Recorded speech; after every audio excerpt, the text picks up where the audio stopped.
Do you wish you could be the present mom you've always wanted to be, but still need to provide an income for your family? Are you tired of scouring the internet for legit jobs that will replace your income and that you can do from home in your PJs? Hey friend, welcome to the Virtual Assistant Mama podcast. I know you're over there Googling jobs for moms, legit work at home jobs, or start a side hustle, yet you can't figure out how to take that first step. So instead, you stay stuck, do nothing, or start random side hustles to try to make quick money. Becoming a virtual assistant is the answered prayer you've been waiting for. My name is Ariana, and I'm a former teacher turned work-at-home mom who replaced my teaching income as a virtual assistant in just 6 months. I did this by taking a step of faith and following the dream that God placed on my heart to be home with my babies. Mama, your dreams pale in comparison to God's dreams for you. Imagine offering services that light you up, working with clients who value you and pay you what you're worth, and having a job that works around your life and not the other way around. This is the podcast for you. It's time to take that first step. Are you ready? Here we go. Are you a virtual assistant who just wants to stand out from the crowd, set yourself apart from all the other virtual assistants, and help you land clients a whole lot easier?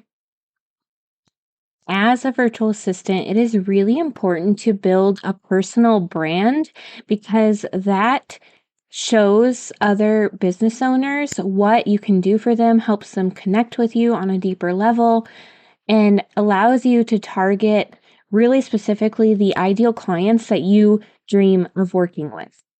So there's a few questions you have to ask yourself when you're building your personal brand. Number one is, who do you serve? Who is your ideal client? Who would you love to work with every day? Who would you love to serve in their business? Is it businesses in the wedding industry? Is it just mom-owned businesses? Is it nonprofits? Is it educational businesses that help kids? Who is it that you would love to work with, that you truly believe in the mission of what they're doing?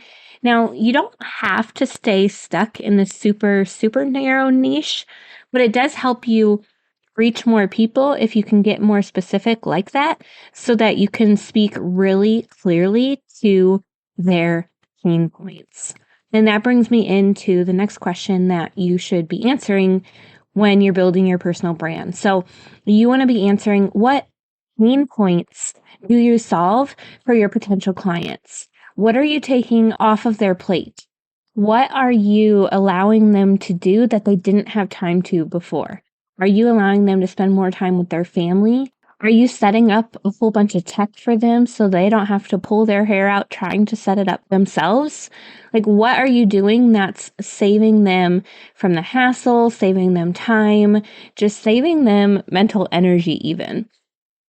You want to think about, one, who your ideal client is, but two, how are you helping them? What pain points are you solving for them? The next question is, what niche of services do you offer?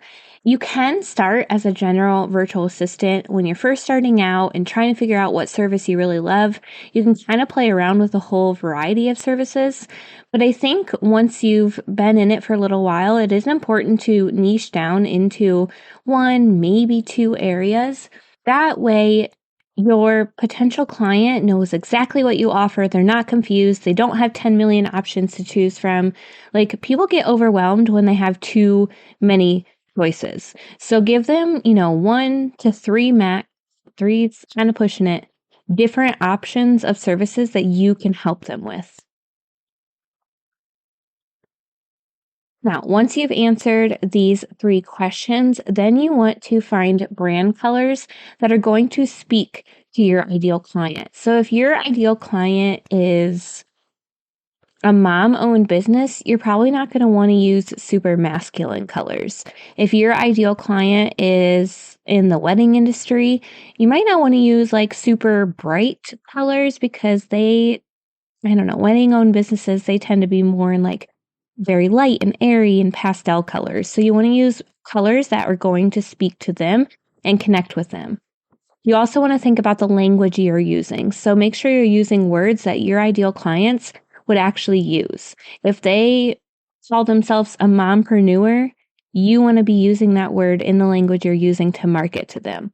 So you can do a little bit of market research and just post in a Facebook group and ask a question like, hey, businesses in the wedding industry, what are your biggest struggles? What do you need help with in your business? And then you can use that exact language they're commenting with in you can like copy and paste those comments and then use that same language when you're creating social media posts, emails, whatever you're doing to find clients. So this is a really great way to just start standing out, speaking to the exact person you're wanting to work with, and have them start coming to you instead of you always having to go out and find them. Now, I talk more in depth about how to do this in the free workshop where I teach you the 5 P's of becoming a successful and profitable virtual assistant. So you can go and register for that at arianavernier.com/free-workshop. Get registered. Can't wait to pour into you in there. I swear it will give you so many answers on whether virtual assistants would be a good fit for you. I really think that it would be, but I want you to have a chance to see so for yourself. So go register for the workshop. That's arianavernier.com/free-workshop, or you can find the link in the show notes. All right, y'all. I love you so, so much, and we will see you in the next episode. Thanks so much for hanging out with me today. I would love to bless you with a free gift as a thank you. All you have to do is leave a review of the show on Apple Podcasts, take a screenshot, and send it to podcast@virtualassistantmama.com. I'll send you a code so you can snag my virtual assistant toolkit for free. And don't forget to come hang out with us in our free community, facebook.com/groups/virtualassistantmama. I'm so honored to support you in your journey to becoming a virtual assistant. Until next week, y'all, keep following the dreams that were placed on your heart so you can be the present mama you've always wanted to be.